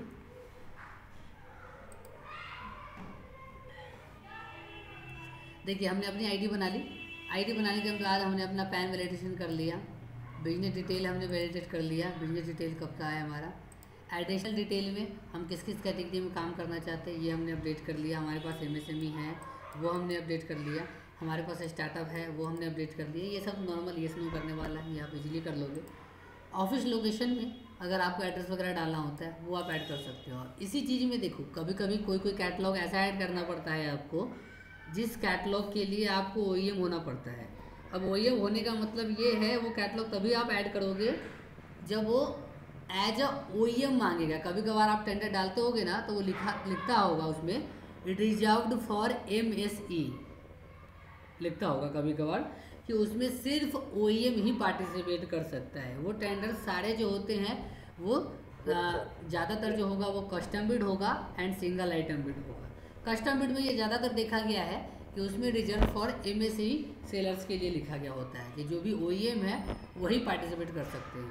अब एज अ OEM अगर आपको कोई कैटलॉग ऐड करना है कस्टम बिड के लिए तो आपको पहले यहाँ पे दिखाना होगा कि आपकी मैन्युफैक्चरिंग यूनिट भी है। अब यहाँ जो है हमने दिखाया हुआ है हमारा ये रजिस्टर्ड एड्रेस है। अगर अपने को यहाँ पे मैन्युफैक्चरिंग यूनिट दिखाना है, अगर मैन्युफैक्चरिंग यूनिट आपको नहीं दिख रहा तो उसके लिए आपको यहाँ पे ऐड न्यू ऑफिस करना है। यहाँ से आपको चूज कर लेना है type of office manufacturing, service centre, godown, जो भी आपको ऐड करना है। तो यहाँ पे आप मैन्युफैक्चरिंग ऐड कीजिएगा और फिर आप अपना यहाँ मैन्युफैक्चरिंग एड्रेस पूरा जो है वो डाल दीजिएगा। अब मैन्युफैक्चरिंग एड्रेस ज़रूरी नहीं है कि वो अलग अलग हो, वो सेम भी हो सकता है रजिस्टर्ड एड्रेस के अकॉर्डिंग, ठीक है। जैसा जो आपका रजिस्टर्ड एड्रेस है वो सेम आप यहाँ पे मैन्युफैक्चरिंग एड्रेस भी डाल सकते हैं। अगला आता है बैंक अकाउंट। बैंक अकाउंट का भी डाउट जो है आपका क्लियर है कि बैंक अकाउंट में अगर आपके पास सेविंग अकाउंट है, अभी करंट अकाउंट नहीं है, थोड़ा सा टाइम लगेगा खुलने में, तो आप सेविंग अकाउंट भी ऐड कर सकते हैं और आप चाहो तो करंट अकाउंट भी ऐड कर सकते हैं। सर यहाँ पे एक डाउट आता है बैंक अकाउंट में, कभी कभी क्या चाहिए जो PFFS जो वेरीफाई होता है ना बैंक अकाउंट में, वो 1 घंटा टाइम देते हैं बट ज़्यादा दिन हो जाता है बट कभी भी वो अकाउंट वेरीफाई नहीं होता है। नहीं तो वो आपको 2-3 बार ट्राई करना पड़ेगा। हो सकता है कि साइट की दिक्कत हो, इस वजह से नहीं हो पा रहा हो, तो आपको वो 2-3 बार आप ट्राई करोगे वो हो जाएगा। अगर वो नहीं होता तो आप उसको डिलीट कीजिए और दोबारा से न्यू बैंक अकाउंट यहाँ से आप ऐड कर लीजिए, फिर आपका जो न्यू बैंक अकाउंट है वो ऐड हो जाएगा, फिर उसको वेरीफाई कर लीजिए, ठीक है। अगला आता है MSC। अब MSC में क्या है कि जब तक आपका ये MSC नंबर और उस पर डिपार्टमेंट आपकी फर्म का नाम दोनों सेम होता है तभी जाके वो लेता है। जैसे कि अभी यहाँ देखिए हमारी जो फर्म का नाम है SP सॉल्यूशंस एंड कंपनी, अगर इसमें पता है अगर आपको एस के बाद डॉट इसमें है और MSME में एस के बाद डॉट नहीं है तो वो मैच नहीं करेगा, वो आपको एरर दिखा देगा, मिसमैच इन फर्म नेम। अगर SP सॉल्यूशंस के बाद यहाँ देखिएगा सॉल्यूशंस और एंड के बीच में एक सिंगल स्पेस है, अगर आप MSME में डबल स्पेस भी डाल देते हो तो वो आपका ये मिसमैच दिखा देगा। तो ये चीज़ों का आपको ध्यान रखना है। जब भी आपका MSME मिसमैच दिखाता है तो ये ध्यान दीजिएगा कि आपका जो भी SP सॉल्यूशंस एंड कंपनी जो भी आपकी फर्म का नाम है वो नाम में इतना सा भी मिस्टेक नहीं होना चाहिए, चाहे वो मिस्टेक डॉट का हो, चाहे वो मिस्टेक स्पेस का हो, कुछ नहीं होना चाहिए। अगर एंड आपने यहाँ मार्का ये दिया हुआ है तो MSME में भी एंड का आपको साइन यही देना है, AND नहीं लिखना है। अगर आप अलग कर दोगे तो फिर वो आपका नहीं लेगा। अब किसी किसी फर्म में क्या होता है ना, लोग MS लगा के रखते हैं, तो आपने जैम पे MS नहीं डाला और MSME में MS डाल दिया तो फिर आपका वो भी नहीं लेगा। दोनों आपका पूरा नाम मैच होना चाहिए। ज़्यादातर जो दिक्कत आती है वही स्पेस बार कभी ज़्यादा लग जाता है, इस वजह से नहीं मैच होता। डॉट इसमें है उसमें डॉट नहीं होता, इस वजह से नहीं होता। तो ये चीज़ों का ध्यान रखिएगा, ठीक है। अगला आता है अपना जो सबसे ज़्यादा दिक्कत करता है लोगों को, ये टैक्स असेसमेंट। टैक्स असेसमेंट में सबसे ज़्यादा दिक्कतें आती है कि टैक्स असेसमेंट आप करने जाते हो, जिसकी भी फर्म जैम पे जो रजिस्टर्ड है उन्होंने अगर अपनी फर्म को 2 साल 3 साल पीछे का दिखा रखा है, देखो आप जितना पीछे दिखाओगे उससे कुछ फ़ायदा तो होता नहीं है जैम पोर्टल पे, थोड़ा सा यही है कि आपको टैक्स असेसमेंट करना पड़ जाता है। अब इसमें क्या है कि देखिए अब हमारी फर्म जो है, हमारी फर्म लगभग 3 साल हो चुकी है हमारी फर्म को, लेकिन हमने जैम पोर्टल पे जो दिखा रखा है वो 1 साल पीछे का ही दिखा रखा है। तो इससे क्या होता है ना कि हम जब भी जैम पोर्टल पे 2 साल से पीछे का दिखाते हैं अपनी फर्म को तो वो टैक्स असेसमेंट मांगता है, उसमें पूरा ITR की डिटेल आपको फिल करने के लिए बोलता है। और यही आप अगर आप 2 साल से कम का दिखाते हो तो आपको टैक्स असेसमेंट नहीं मांगता। और जब तक आप टैक्स असेसमेंट नहीं कराओगे तब तक आपकी प्रोफाइल 100% कंप्लीट नहीं होगी, आप काम नहीं कर पाओगे। तो टैक्स असेसमेंट कैसे करना होता है वो हम आपको थोड़ा सा शॉर्ट में बता देते हैं किस तरीके से होता है। देखिए कोई सी भी आपकी ITR हो, ITR 3, ITR 4 जो भी हो, उसके लिए आपको सीधा क्या करना है, टैक्स असेसमेंट वाली कैटेगरी पे आपको आना है, ऐड न्यू टैक्स असेसमेंट। यहाँ पे आपका पैन नंबर ऑटोमेटिक ले लेगा। ITR टाइप आपको यहाँ से चूज करना है, ITR टाइप जो है आपको यहाँ से चूज करना है, जो भी आपकी ITR वगैरह है, ITR 4 है 4, ITR 4S है 4S, जो भी डालना है। मान लीजिए हमारा 4 है, हमने 4 डाल दिया। असेसमेंट ईयर आपका जो भी है वो असेसमेंट ईयर चूज कर लीजिए। एक्नॉलेजमेंट नंबर, एक्नॉलेजमेंट नंबर तो सबको पता होगा क्या होता है, असेसमेंट ईयर के ऊपर लिखा रहता है। हाँ, ITR के ऊपर लिखा होता है। तो उसी सेम ईयर का आपको एक्नॉलेजमेंट नंबर डाल देना है, ठीक है। और जो भी आपकी ITR है यहाँ से आपको ITR चूज कर लेना, ITR 3, 4, 4S, 5, 6, किसी का ITR 2 होता है तो ITR अदर्स में जाके चूज कर सकते हैं, जिसका जो भी हो ITR 3, 4 वो चूज कर सकता है। ठीक है, असेसमेंट ये डाल दिया हमने, एक्नॉलेजमेंट नंबर हमने यहाँ से डाल दिया वहाँ से लेके। अब सबसे ज़्यादा दिक्कत आती है यहाँ पे, मेन चीज़ जो है ना, यही 2 टॉपिक है, ये 2 टॉपिक, यही दिक्कत आती है कि हम यहाँ पे क्या डालें, कौन सा अमाउंट डालें हम। तो देखिए इसके लिए ना आप किसी भी कंसल्टेंट से कॉन्टैक्ट करोगे ना तो वो आपसे 500-1000 रुपये चार्ज कर देगा। तो इससे बचने के लिए क्या है, आपके पास 2 रास्ते हैं, एक आप खुद से कर सकते हो, या दूसरा अगर आपको खुद से नहीं समझ में आता, ऐसा नहीं सिर्फ इसी काम के लिए, जैम पोर्टल पे आपको कुछ भी समझ में नहीं आता, आप डायरेक्ट कस्टमर केयर को कॉल कर सकते हो जैम पोर्टल पे, वो आपको गाइड करेंगे। अगर आप उनको बोलते हो कि नहीं मेरे को फ़ोन पे समझ में नहीं आ रहा, आप मुझे एनी डेस्क पे आके बताइए, तो आपको एनी डेस्क पे आके भी वो आपको सारा कुछ करके देंगे। आपको बस कस्टमर केयर को कॉल करना है, वो आपको सारी चीज़ें गाइड करेंगे, चाहे वो 15-20 मिनट में हो, चाहे आधे घंटे में हो, चाहे वो 1 घंटे में, वो कॉल पे बने रहेंगे और आपको सारा कुछ वो गाइड करके देंगे। आपको सेलर बना ID क्रिएट करने नहीं आता, प्रोफाइल अपडेट करने नहीं आता, वो सारा कुछ वो आपको करके देंगे। यही अगर आप किसी कंसल्टेंट के पास जाते हो तो वो आपसे चार्जेज अलग ले लें। तो इससे बेहतर है कि आप कस्टमर केयर को कॉल कीजिए, वो आपको हेल्प करेगी। एनडेस्क पे आप बोलोगे तो एनडेस्क पे करेगी, वर्बली बोलोगे आप तो वर्बली भी कर देगी। ठीक है, अब ये टैक्स असेसमेंट कैसे होगा, इसके 2 रास्ते हैं।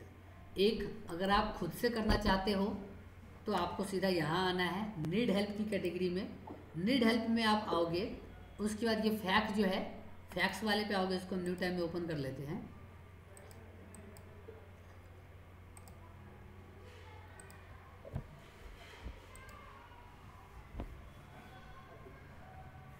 अब यहाँ देखिए आपने को क्या करना है, ये टैक्स असेसमेंट करना है। टैक्स असेसमेंट किसके लिए करना है, ITR 3 के लिए।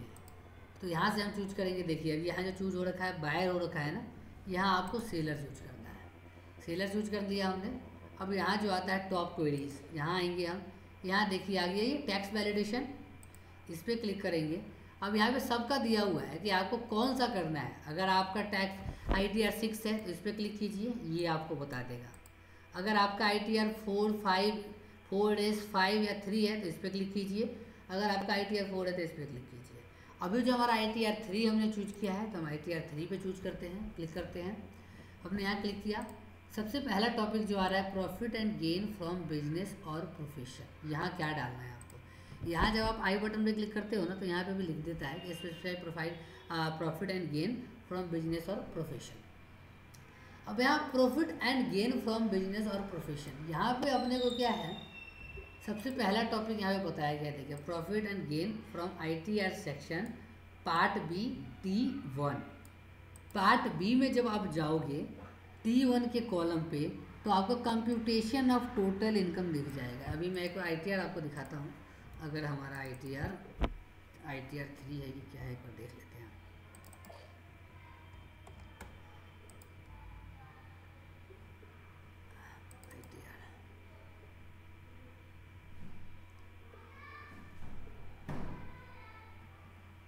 ये देखिए ये हमारा जो ITR 4 है, कोई नहीं ITR 4 हम यहाँ चूज कर लेते हैं अभी के लिए, आपको बताने के लिए।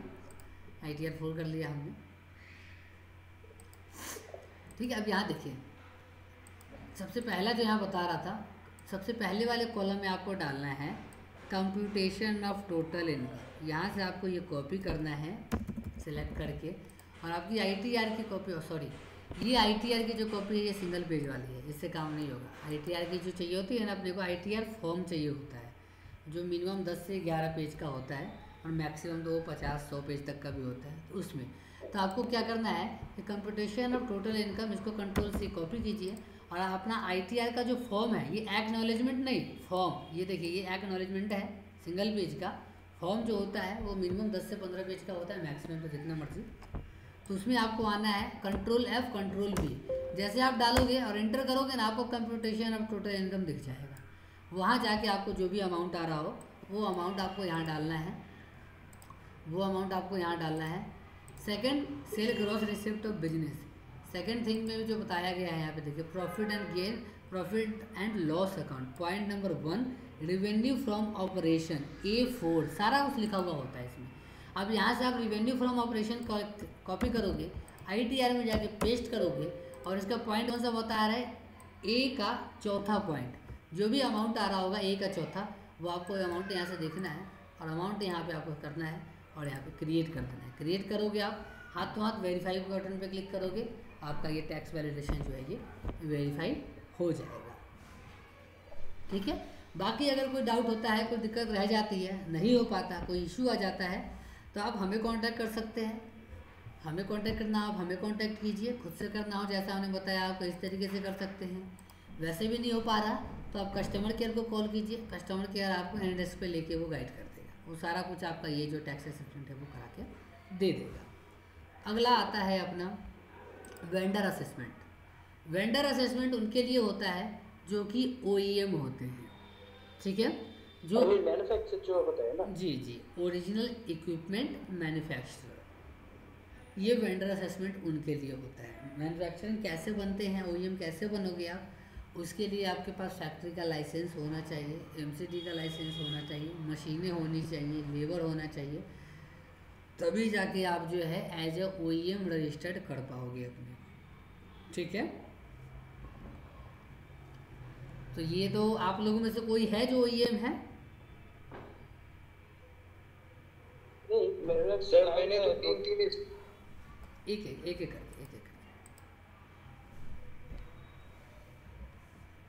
सर मेरे यहाँ तो सर अभी ऑलरेडी 4 स्टाफ वर्किंग हैं अभी, जो सर्विस का काम सर हम प्रोवाइड कर रहे हैं ना, तो उसके रिगार्डिंग में सर हम दिए हुए हैं 4 स्टाफ है ऑलरेडी मेरे पास।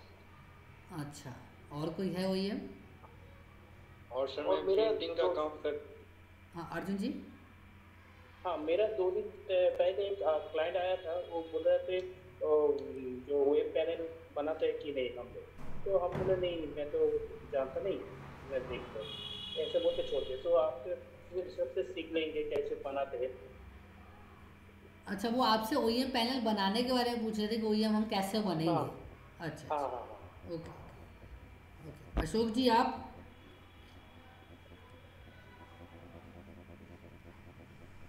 नहीं सर, मेरे तो नहीं है ऐसा कुछ। अच्छा, ठीक है। तो ये जो वेंडर असेसमेंट होता है, इसके लिए 2-3 चीज़ें चाहिए होती है। सबसे पहले तो आपके पास फैक्ट्री होनी चाहिए। अगर आपके पास फैक्ट्री नहीं है तो आपको OEM पैनल नहीं मिलेगा। तो जब भी आपके पास फैक्ट्री हो तभी आप इसके लिए अप्लाई कीजिए, वरना क्या होता है ना, वो रिजेक्ट हो जाता है और इसकी जो पेमेंट लगती है वो नॉन रिफंडेबल होती है। लगभग 11,200 प्लस GST की पेमेंट लगती है, वो नॉन रिफंडेबल होती है। ठीक है, अगला आते हैं हम सेलर पैनल पे। सेलर पैनल पे जो भी कैटेगरी Q2 कैटेगरी में प्रोडक्ट्स होते हैं उसके लिए हम ऑथोराइजेशन कोड हम यहाँ से लगाते हैं। जो भी हम Q2 कैटेगरी का जो भी ब्रांडेड प्रोडक्ट्स होता है जिसमें ऑथोराइज्ड रीसेलर ही बेच सकते हैं, उनके लिए अपने को पहले ऑथोराइजेशन लेना पड़ता है उस ब्रांड से, तभी जाके हम उस कैटेगरी में उस ब्रांड के प्रोडक्ट को रीसेल कर सकते हैं। यहाँ किसी को डाउट है Q2, Q3 एंड Q4 में?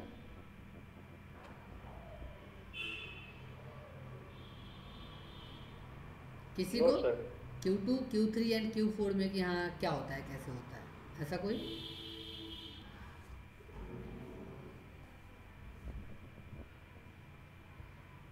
नहीं?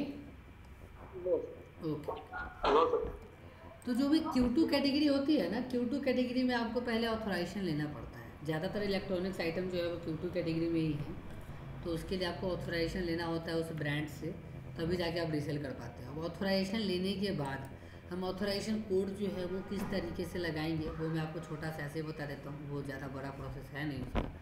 अब मान लीजिए कि आपने ऑथोराइजेशन लिया डेस्कटॉप कंप्यूटर के लिए, तो आप यहाँ आके टाइप करोगे डेस्कटॉप कंप्यूटर, ड्रॉप डाउन में डेस्कटॉप कंप्यूटर शो हो जाएगा। यहाँ से आपको डेस्कटॉप कंप्यूटर चूज करना है। उसके बाद आपको यहाँ सेलेक्ट ब्रांड में ब्रांड चूज करना है कि किस ब्रांड का ऑथराइजेशन लिया है आपने। अगर आपने एसर का लिया है एसर डालिए, HP का लिया है HP डालिए। अब यहाँ जो है जो OEM होगा, जो ब्रांड का ओनर होगा, वो आपको ऑथोराइजेशन कोड देगा। ऑथोराइजेशन कोड जो होता है वो अल्फ़ा न्यूमेरिक होता है, कुछ भी हो सकता है उसमें, अल्फ़ाबेट हो सकते हैं, नंबर हो सकते हैं, या अल्फ़ा न्यूमेरिक भी हो सकता है, कुछ भी बायर लिख के दे सकता है। मान लो ये भी हो गया ना, तो ये भी एक ऑथोराइजेशन कोड हो गया, बायर ने लिख के दे दिया आपको, बायर ने अपनी आईडी से क्रिएट करके दे दिया, बायर कह रहा सॉरी, OEM ने अपनी आईडी से क्रिएट करके आपको दे दिया, तो ये आपका जो है ऑथोराइजेशन कोड हो गया। अगर ये भी करके दे दिया ना, तो ये भी आपका ऑथोराइजेशन कोड ही हो गया, ठीक है। तो जो भी कोड OEM आपको अपनी आईडी से क्रिएट करके देगा, वो कोड आपको यहाँ लगाना है, लिखना है, और इसको रिक्वेस्ट बटन पे क्लिक करना है। जैसे आप रिक्वेस्ट बटन पे क्लिक करोगे, यहाँ लिख देगा आपका ग्रीन हो जाएगा, और यहाँ लिख देगा ऑथोराइजेशन कोड वैलिडेटेड सक्सेसफुली। तो फिर आप उस ब्रांड में, उस कैटेगरी में आप डील कर सकते हो। अगर यही जैसा भी देखो, हमने ऑथोराइजेशन कोड हमारे पास नहीं है, हमने ये गलत कोड लिख दिया, तो ये इनवैलिड करके लिखा हुआ आ गया। तो जब आप सही कोड लगाओगे तो ये ऑथोराइजेशन वैलिडेटेड सक्सेसफुली करके लिखा हुआ आ जाएगा। एक चीज़ और मन में डाउट होता है नए सेलर्स को, कि क्या हमने एक ब्रांड का ऑथोराइजेशन ले लिया है एसर का, तो क्या हम एसर का laptop, desktop, all in one, SSD, ये सारी चीज़ें दे सकते हैं क्या? तो ऐसा नहीं है। आपको ऑथोराइजेशन हर एक कैटेगरी के लिए लेना पड़ेगा। हर एक कैटेगरी का ऑथोराइजेशन कोड सेम हो सकता है, अलग भी हो सकता है, लेकिन ऑथोराइजेशन कोड हर एक कैटेगरी का आपको लेना ही पड़ेगा। हर एक कैटेगरी का आपके पास ऑथोराइजेशन कोड होगा, तभी जाके आप उस कैटेगरी में, उस ब्रांड में रीसेल कर सकते हो। यहाँ तक कोई डाउट? तो कैसे मिलेगा authorization number? No sir. Authorization कैसे मिलेगा, ये सारी चीज़ें आपको आगे बताई जाएंगी कि आपको ऑथोराइजेशन के लिए कैसे अप्लाई करना है, कहाँ कांटेक्ट करना है जो आपको ऑथोराइजेशन मिले, ठीक है। एक तो अपना ये हो गया, यहीं से आपका ऑथोराइजेशन कोड लग जाएगा, इसमें कोई वो बड़ी बात नहीं है। बस ये ध्यान देना आप एक चीज़ और, हाँ, अगर आप लोगों के पास एक से ज़्यादा सेलर आईडी है या आपके सिस्टम में एक से ज़्यादा सेलर आईडी लॉगिन है, तो जब भी आप ऑथोराइजेशन कोड लगाना, ये इनकॉग्निटो विंडो में ओपन करके फिर लॉगिन करना आईडी, फिर जाके लगाना। क्यों मैं ऐसा कह रहा हूँ? क्योंकि होता क्या है कि एक बार में अगर आपकी आईडी ज़्यादा लॉगिन है ना, तो आपका जो ऑथोराइजेशन कोड है ना, हो सकता है कि वो उस आईडी में ना लग के इस आईडी में लग जाए। ये जैम का थोड़ा सा वो है कि इसमें आईडी आप लॉगिन करोगे ये, और अगर आपकी आईडी सेव है उसमें बहुत सारी, तो वो हो सकता है कि ये आईडी लॉगिन करने के बाद दूसरी आईडी ऑटोमेटिक लॉगिन हो जाए। तो आपको पता लगा कि आपको ऑथोराइजेशन कोड लगाना था इस वाली फर्म पे और लग गया उस वाली फर्म पे, तो ये आपको ध्यान देना। जैसे कि हम ये हमारे में देखिए, इतनी सारी आईडी जो है, ये इतनी सारी जो आईडी है, ये सारे लॉगिन है। अगर हमें अगर इनकी किसी भी कैटेगरी में अगर ऑथराइजेशन कोड लगाना है, इनकी किसी भी आईडी में, तो अगर हम मान लीजिए किसी भी आईडी को अगर लॉगिन करते हैं, इसमें अगर लगाना है, तो इसको अगर लॉगिन करने के बाद अगर हम कोड लगाते हैं, तो लगभग 50% चांसेज होते हैं कि इसका आईडी में ऑथराइजेशन ना लग के वो किसी अदर फर्म में लग जाएगा, उस फर्म में जिस फर्म को हमने अभी से कुछ देर पहले लॉगिन किया हुआ था। अभी जैसे कि हमने यूनाइटेड कोऑपरेटिव वाले को लॉगिन करना चाहा, इसमें ऑथराइजेशन कोड लगाना है, लेकिन अगर यही इससे पहले अगर हमने इससे पहले गुजराल एंटरप्राइजेज को लॉगिन किया होगा, तो ये ऑटोमेटिक गुजराल एंटरप्राइजेज लॉगिन हो जाएगा और ऑटोमेटिक लग जाएगा गुजराल एंटरप्राइजेज में ऑथराइजेशन कोड। तो जब भी आप ऑथराइजेशन कोड लगाओ, वो इनकॉग्निटो विंडो में ही खोल के लगाओ, ठीक है।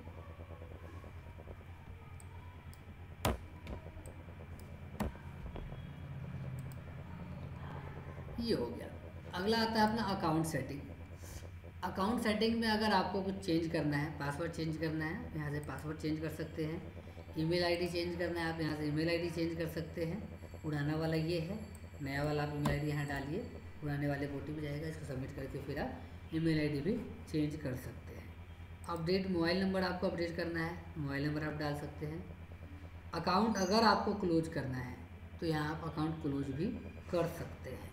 अगर आपको कभी कभार दिक्कत आती है, मैं ये बताता हूँ किस केस में हम अकाउंट क्लोज करते हैं। तो जब आप देखते हो कि जब आप नया सेलर आईडी रजिस्ट्रेशन कराते हो ना, तो कभी कभार बताता है pan already exist, GST number already exist, MSME already exist. तो इसका मतलब क्या होता है कि आज से कुछ टाइम पहले जब भी आप रजिस्ट्रेशन कर रहे हो, उससे कुछ टाइम पहले आपने या आपके किसी जानकार ने आपके डिटेल्स के थ्रू जेम आईडी क्रिएट करने की कोशिश करी होगी, उन्होंने वहाँ पे आपका पैन नंबर या जीएसटी या एमएसएमई डाल दिया होगा और आपका आईडी क्रिएट हो गया होगा, लेकिन बाद में आप भूल गए, आपको आईडी याद नहीं है, पासवर्ड याद नहीं है, आप भूल गए, तो उस केस में आपका जो नया आईडी बनता है वो नहीं बन पाता। वो एरर दिखाता है कि pan already exist, GST already exist. तो उसके लिए आपको क्या करना होगा, जो पुरानी वाली आईडी होगी वो पुरानी वाली आईडी को लॉगिन करके उसको आपको यहाँ पे क्लोज करना होगा। क्लोज करने के बाद ही आप नई आईडी क्रिएट कर सकते हो, या नई आईडी को आप छोड़ दो, पुरानी आईडी।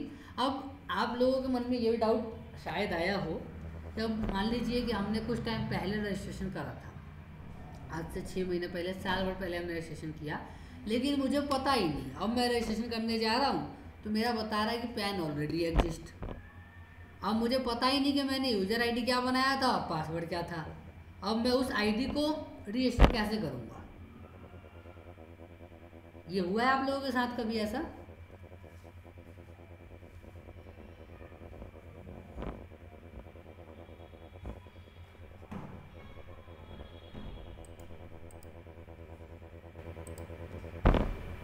हुआ है कभी आप लोगों के साथ ऐसा? ये नहीं सर। तो ये कभी भी देखिए, अगर आपके आज किसी भी जानकार के साथ भी ऐसा होता है तो क्या करना है, मैं उसके लिए बता देता हूँ अभी आपको। कि जब भी आपने कभी आईडी बनाई और आईडी बनाने के बाद आपको कुछ भी याद नहीं है, आपको कुछ भी याद नहीं है कि हमने यूज़र आईडी क्या बनाई थी, पासवर्ड क्या बनाया था, या फ़ोन नंबर कौन सा लिंक था, मेल आईडी कौन सा लिंक था, कुछ नहीं पता हमें। बस ये पता है कि अभी हम नई आईडी बना रहे हैं तो वहाँ लिखा रहा है, लिख के दे रहा है पैन ऑलरेडी एग्जिस्ट, या जीएसटी ऑलरेडी एग्जिस्ट, या एमएसएमई ऑलरेडी एग्जिस्ट। तो आपको सिंपली क्या करना है, कस्टमर केयर को कॉल करना है और उनको ये चीज़ें बतानी है कि अभी हम नई आईडी क्रिएट कर रहे हैं, तो हमें नई आईडी क्रिएट करते टाइम बता रहा है कि हमारा जो पैन है वो ऑलरेडी एग्जिस्ट है, या मेल आईडी ऑलरेडी एग्जिस्ट है, या जो भी चीज़ है, जो भी चीज़ ऑलरेडी एग्जिस्ट बता रहा है उसको आप बताइए। कस्टमर केयर वाले आपसे 2-3 चीज़ें डिटेल मांगेंगे, आपका फ़ोन नंबर वगैरह, मेल आईडी वगैरह, जो आप अभी यूज कर रहे हैं वो आप उनको बताइए। जब आप उनको वो सारी चीज़ें देते हो तो वो आपको उस पुराने वाली आईडी का, जिसका आपको कुछ पता ही नहीं, वो आपके साथ यूज़र आईडी बता देते हैं आपको कि ये आपका यूज़र आईडी था। Phone number and mail ID भी वो आपको बता देते हैं, पूरा नहीं बताते। यूज़र आईडी वो आपको पूरा बता देंगे कि ये यूज़र आईडी था। Phone number and mail ID वो लास्ट का आपको बता देंगे कि लास्ट का 4 डिजिट ये है, या मेल आईडी का लास्ट का ये है। तो इससे आपको अंदाज़ा लग जाएगा कि मेरा कौन सा फ़ोन नंबर लिंक है या कौन सा मेल आईडी जो है वो लिंक है। तो उसके थ्रू आप, जब आपको यूज़र आईडी मिल जाएगा तो यूज़र आईडी मिलने के बाद आप अपना पासवर्ड जो है वो फॉरगेट कर सकते हैं, या पासवर्ड जो है वो आप रीसेट कर सकते हैं। ठीक है, तो ये तो आज का हुआ अपना ये पूरा का पूरा प्रोफाइल वगैरह क्रिएट करने का, कि हम प्रोफाइल किस तरीके से क्रिएट करते हैं, एंड आपका जो ट्रेनिंग है वो किस किस चीज़ों की होगी। अगर अभी तक कुछ और डाउट है आपके मन में, मैं बीच बीच में इसलिए पूछ रहा हूँ ना कि आप लोगों को पता चले बाद में भूल जाओ कि डाउट ही क्या था। तो अगर कोई डाउट बीच में भी आपके मन में आता है कि हाँ ये डाउट है, तो आप बीच में पूछ सकते हैं। अभी कोई डाउट है वो आप पूछ लीजिए, नहीं है तो आगे के लिए आप व्हाट्सएप मैसेज पे आप हमें मैसेज डाल दीजिएगा, वो डाउट आपका क्लियर हो जाएगा। अभी के लिए कोई डाउट है तो वो आप क्लियर कर सकते हैं, बताइए।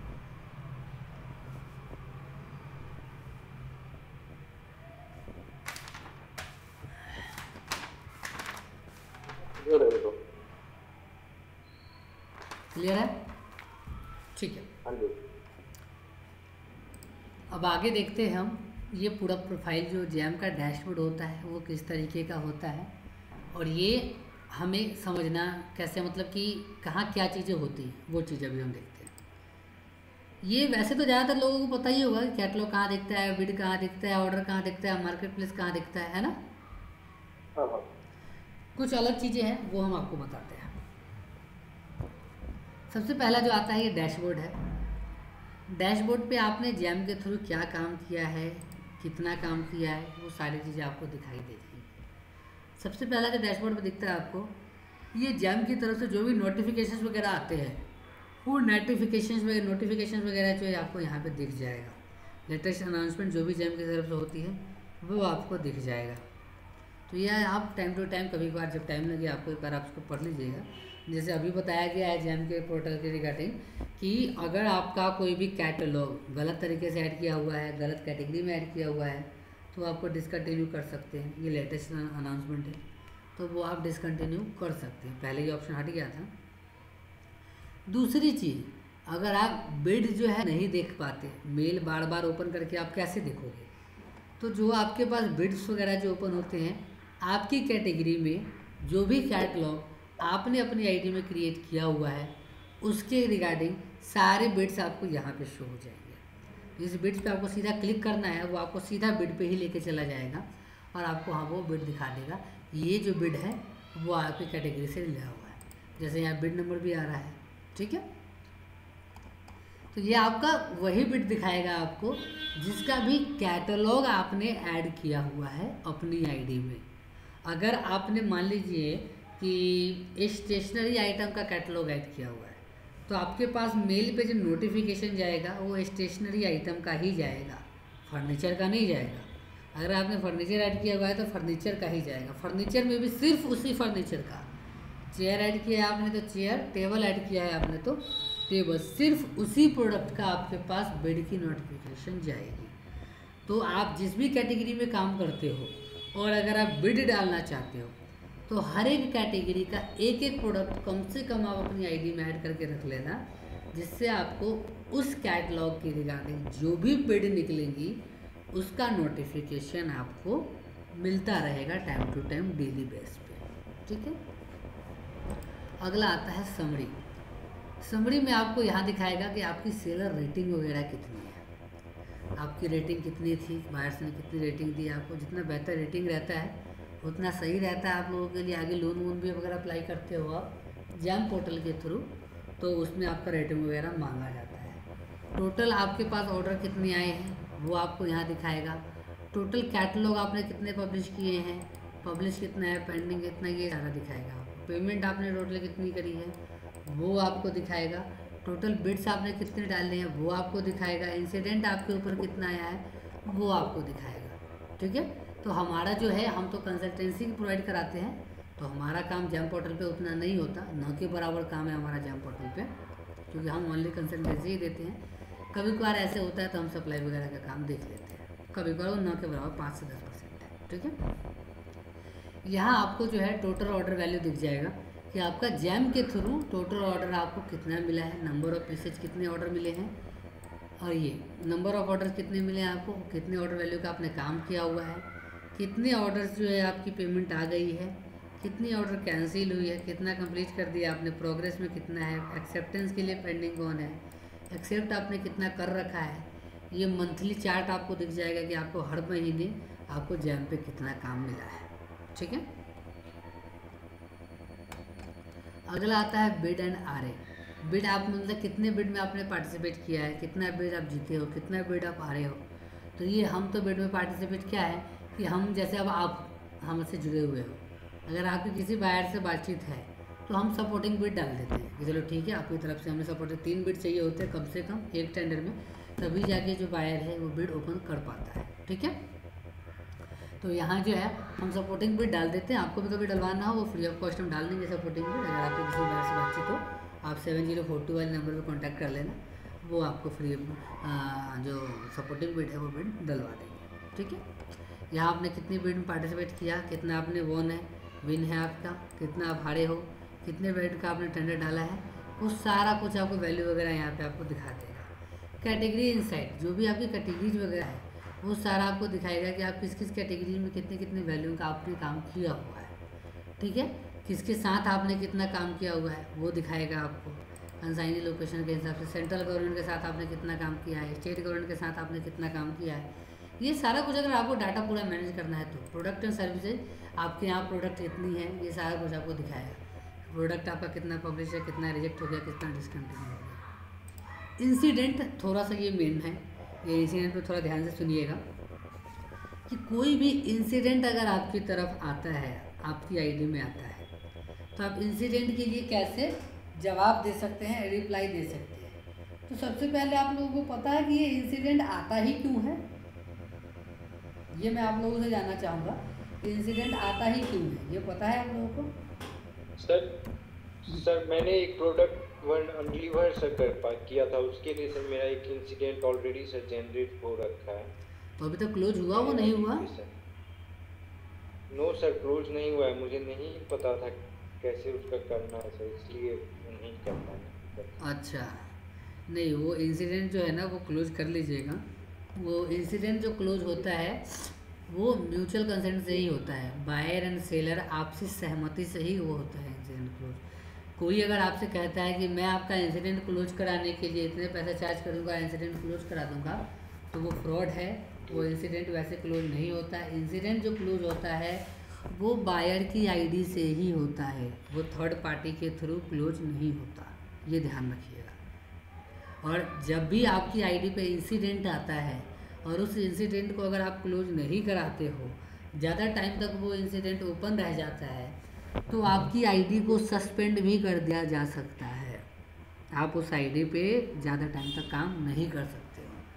सर मैं आज ही सबमिट कर दूंगा सर, अभी कर दूंगा। तो उसमें क्या होता है, अब सस्पेंशन का भी जो ड्यूरेशन होता है वो हफ्ता दिन, 10 दिन, 15 महीना, 6 महीना, साल भर, 2-2 साल, इतने टाइम तक भी आपका जो आईडी है वो सस्पेंडेड रहता है। आप आईडी सस्पेंड हो जाने के बाद आप किसी बिड में पार्टिसिपेट नहीं कर सकते, आप नया कैटलॉग ऐड नहीं कर सकते। हाँ, जो ऑर्डर आए हुए हैं आपके पास, उस ऑर्डर की आप इनवॉइस जनरेट कर सकते हो।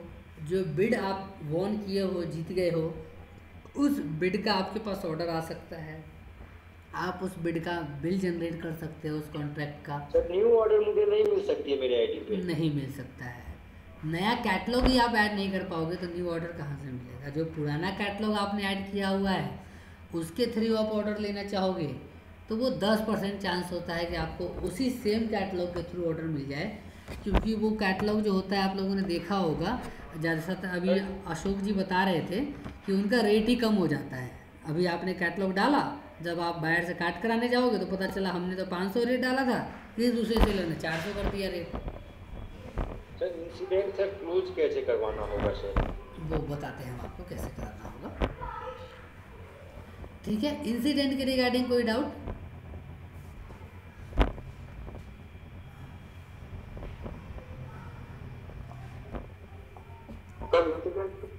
कब चलता है, बाहर डालते हैं सर, ये इस वजह से डालते हैं? देखिए, इंसिडेंट जो है बायर भी डाल सकता है सेलर के ऊपर, सेलर डाल सकता है बायर के ऊपर, कोई ओईएम डाल सकता है सेलर के ऊपर, तीनों चीज़ें हैं। अब कौन किस केस में डालता है वो हम थोड़ा सा बात कर लेते हैं। देखिए, बायर जो आपके ऊपर इंसिडेंट डाल सकता है, पुअर क्वालिटी को लेके डाल सकता है, या आपने जो उनको परचेज किया था उन्होंने वो जो आपने प्रोडक्ट दिया वो पुअर क्वालिटी का दिया, या वारंटी पीरियड में था, आपने वारंटी पीरियड में उनको कोई दिक्कत परेशानी आई, रिपेयरिंग करके नहीं दिया, उसके रिगार्डिंग वो आपसे इंसिडेंट डाल सकता है। आपने डिलीवरी नहीं की, इसके रिगार्डिंग वो इंसिडेंट आपसे डाल सकता है, तो ये बायर कर सकता है। अब आप बायर के ऊपर क्या कर सकते हो, आपको कोई कॉन्ट्रैक्ट मिला, ऑर्डर मिला, आपने सप्लाई भी कर दिया, आपने इनवॉइस भी जनरेट कर दिया, लेकिन क्या है कि बायर ने आपकी पेमेंट नहीं करी, तो आप बायर के ऊपर इंसिडेंट डाल सकते हो कि भैया तुमने मेरी पेमेंट क्यों नहीं करी। ये है जेम के थ्रू। दूसरा, अगर इंसिडेंट के थ्रू वो बात नहीं मानता, आपकी पेमेंट नहीं कर रहा है, तो फिर आप एमएसएमई के पोर्टल के थ्रू भी बायर के ऊपर एमएसएमई के थ्रू एफआईआर कर सकते हो कि मैं जो हूँ एमएसएमई रजिस्टर्ड वेंडर हूँ और मेरी पेमेंट इस डेट से अभी तक पेंडिंग है। क्योंकि एमएसएमई कहती है कि मिनिमम 15 दिन और मैक्सिमम 45 दिन के अंदर अंदर किसी भी बायर को पेमेंट करना ही करना है। अगर वो नहीं करता है तो आप जेम के थ्रू या एमएसएमई के थ्रू उस पर एफआईआर कर सकते हो। तो ये तो हो गया जब आप गवर्नमेंट डिपार्टमेंट से काम कर रहे हो तो आप जेम के थ्रू कर सकते हो। अब कभी कभार ऐसा भी होता है कि आप प्राइवेट में काम कर रहे हो और प्राइवेट में काम कर रहे हो, कोई आपकी पेमेंट नहीं कर रहा और एमएसएमई रजिस्टर्ड हो आप, तो आप प्राइवेट वाले बंदे पे भी एमएसएमई के थ्रू केस कर सकते हो। प्राइवेट वाले पे मान लीजिए आपने किसी प्राइवेट किसी कंपनी को क्या किसी आदमी को ही आपने कोई सप्लाई किया, उस वो पेमेंट नहीं कर रहा, तो वो आपको पूरा डिटेल वगैरह आप उसका डाल के इनवॉइस वगैरह अपलोड करके आप उसके ऊपर भी एमएसएमई के थ्रू एफआईआर कर सकते हो। वो प्राइवेट में भी और गवर्नमेंट डिपार्टमेंट में, ठीक है।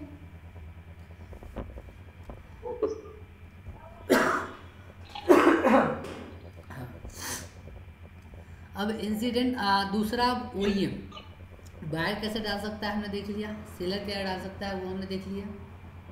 अब जो है OEM, अब OEM कैसे डाल सकता है इंसिडेंट हमारे ऊपर। अब जैसा कि हमने देखा अभी कि हम किसी भी ब्रांड के प्रोडक्ट को पेयर कर लेते हैं और उसको रीसेल कर देते हैं, करते हैं। अब जो अनब्रांडेड होता है वो अनब्रांडेड में तो कोई उसका माई बाप ही नहीं है, कोई उसका वो है ही नहीं कि किसका वो ओनर है, क्योंकि अनब्रांडेड प्रोडक्ट है, अनब्रांडेड प्रोडक्ट को कोई भी रीसेल कर सकता है। लेकिन अगर कोई ब्रांडेड प्रोडक्ट है जैसे अभी हमने आपको दिखाया था और वो नॉट वेरीफाइड है चाहे वो वेरीफाइड है, अगर आप उसको रीसेल करते हो तो अगर वो OEM चाहे तो आपके ऊपर इंसिडेंट डाल सकता है, चाहे वो ब्रांड नॉट वेरीफाइड ही क्यों ना हो। वैसा होता नहीं है, 99% चांस है कि वैसा नहीं होता, 1% चांस है कि जो ब्रांड नॉट वेरीफाइड भी होते हैं उसका OEM चाहे तो आपके ऊपर इंसिडेंट डाल सकता है कि ये हमारे ऑथोराइज्ड रीसेलर नहीं है, इनके पास हमारा ऑथोराइजेशन सर्टिफिकेट नहीं है, फिर भी इन्होंने क्या है कि हमारा जो प्रोडक्ट है वो पेयर कर दिया है बिना हमारी अनुमति के, तो उसके बेस पे वो आप पे इंसिडेंट जो है वो डाल सकता है, ठीक है। कभी कभार होता है कि आप गलत डॉक्यूमेंट अपलोड करते हो तो उसके रिगार्डिंग भी बायर या OEM आप पे इंसिडेंट डाल सकता है कि आपने फॉल्स डॉक्यूमेंट अपलोड किया है, जैसे कि ऑथोराइजेशन सर्टिफिकेट हो गया, टर्नओवर सर्टिफिकेट हो गया, या कोई भी चीज़ आपने ब्लैक लिस्टिंग का अंडरटेकिंग गलत लगा दिया है, कुछ भी चीज़ अगर आपने गलत लगाया है तो उसके थ्रू भी आप पे इंसिडेंट आ सकता है कि आपने गलत चीज़ें डाल रखी है। रेट के लिए भी आप पे इंसिडेंट आ सकता है। अब कोई चीज़ मार्केट में मान लो 500 की मिल रही है, अब आपने गलती से हो या जैसे भी हो आपने जैम पोर्टल पे वो डाल दिया 100 रुपये रेट, 200 रुपये रेट, जो कहीं नहीं मिल सकता, OEM भी चाहे तो नहीं दे सकता। तो OEM वो जो वो OEM है वो आप पे इंसिडेंट डाल सकता है, ये प्रोडक्ट इतने का नहीं आता है और इन्होंने इतना रेट डाल दिया है। तो इंसिडेंट का जो क्लोज होता है वो हमेशा म्यूचुअल कंसेंट से ही क्लोज होता है, ये हमेशा ध्यान रखिए, वो कोई थर्ड पार्टी क्लोज नहीं कराती है। आप इंसिडेंट पे क्लिक करते हो, जो भी आपका इंसिडेंट चल रहा होता है वो आपका यहाँ शो हो जाता है कि आपका ये जो इंसिडेंट है वो चल रहा है। अभी तो ये साइट भी बड़ी दिक्कत करती है, साइट ही नहीं चलती सही से।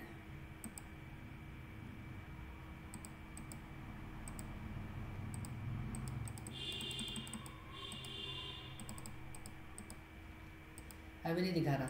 आदर्श जी जो इंसिडेंट क्लोज कैसे होता है वो आपको हम नेक्स्ट क्लास में देखेंगे, अभी नहीं दिखा रहा है यहाँ पे, या 2 मिनट रुक जाइए, हम आपकी दूसरी आईडी लॉगिन करके दिखाते हैं, उस पर दिखा देगा आपको।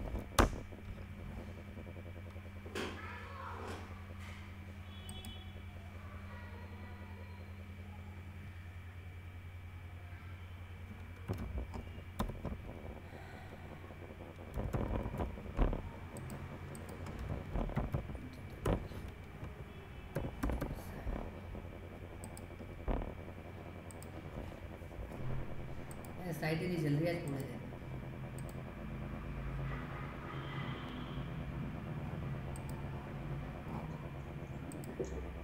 इधर से ये प्रॉब्लम आ रहा है।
नहीं चल रही साइट, बाद में देखेंगे इसको।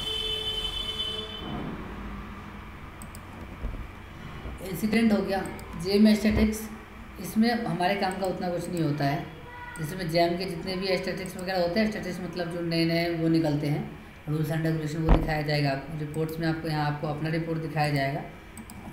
साइट ही नहीं चल रही सही से कि आपको अगर रिपोर्ट्स निकालनी है कोई ना कि आपका इस महीने कितना सेल हुआ है या इस साल कितना सेल हुआ है, तो वो आप रिपोर्ट्स में जाके अपना सेल निकाल सकते हैं।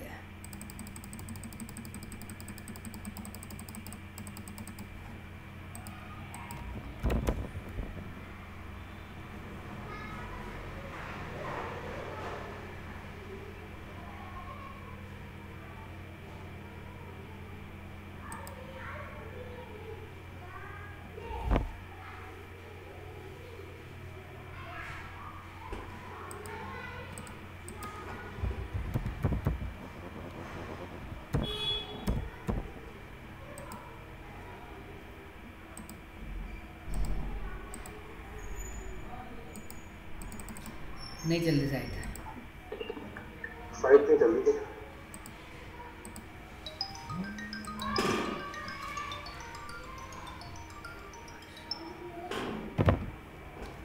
साइट की बड़ी दिक्कत है। अभी आज चल रहा है ऐसे, थोड़ी सी दिक्कत कर रही है, बाकी पहले नहीं करती थी ऐसे।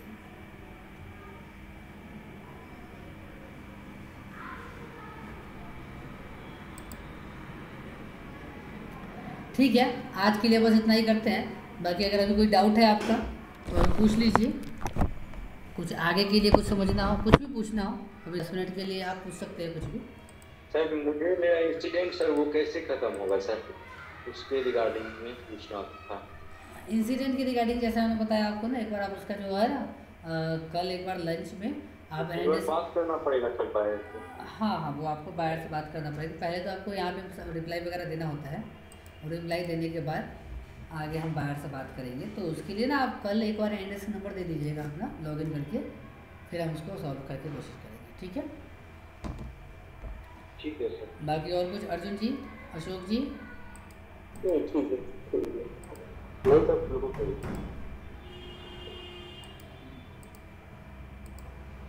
आप दोनों को कुछ पूछना है अर्जुन जी, अशोक जी? नहीं, अभी तो याद नहीं आ रहा है। टाइमिंग के लेकर कोई इशू तो नहीं है? टाइमिंग सही है 6:30 6 बजे से? हाँ हाँ, 6:30 कर दो सर। अशोक जी हाँ जी सर। 6:30? हाँ जी। अच्छा ठीक है, कोशिश करेंगे। वैसे तो 6 बजे के बाद ज्वाइन करते करते ही लगभग 6:15 ऐसे ही हो जाता है, तो क्लासेस तो समझिए 6:30 से ही स्टार्ट होता है। आप 6:30 बजे एट ए टाइम आ जाइएगा। ठीक है, ठीक है। बाकी कोई डाउट्स आपके रह जाते हैं ना, तो आप नोट डाउन करके रख लेना या व्हाट्सएप पे आप डाल देना, वो डाउट्स भी हम आपके साथ साथ क्लियर करते चलेंगे। कल क्या होगा, कल का हम थोड़ा सा आपको बता देते हैं। कल क्या चीज़ें होंगी, कल हम करेंगे बिड सर्च। कि बिड हम सर्च किस तरीके से करेंगे, एडवांस तरीके से। ठीक है,